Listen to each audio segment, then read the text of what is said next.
Last month, President Obama announced he was going to normalize relations with Cuba.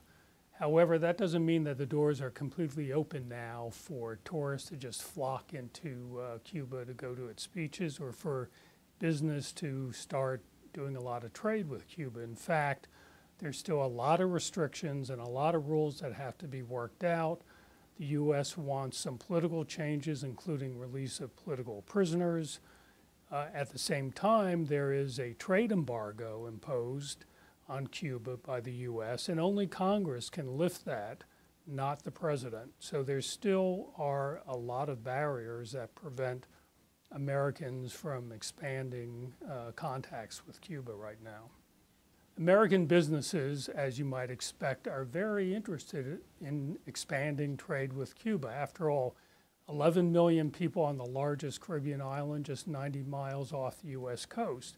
However, right now, business is very restricted to mainly food and medicine, and exports from the U.S. were only about $300 million in the last year, or even less than that. Now, compare that to what the potential is. A lot of businesses think they're talking about billions of dollars that can go into Cuba through exports, whether it's tourism, telecommunications, other exports. They see a lot of business opportunities, and so you can count on the business community lobbying Congress to lift that trade embargo.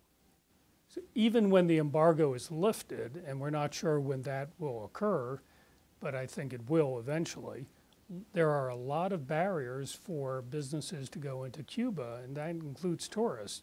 You need a lot of first-class hotels to be constructed. You need better infrastructure and telecommunications and wireless and all the things that American tourists are interested in. As for businesses, keep in mind that Cuba is still a pretty poor country. There's not a lot of disposable income for them to buy U.S. products. At the same time, the Cuban government tightly controls its economy, and so a lot of rules would have to change so that American businesses could feel they're not suffocated by Cuban bureaucracy to do business, and that they can trust the Cubans to honor traditional international business commitments. And U.S. rules have to be then written on how U.S. companies can deal with Cuba. So there's a lot that has to be done before this realization of increased trade with Cuba actually happens.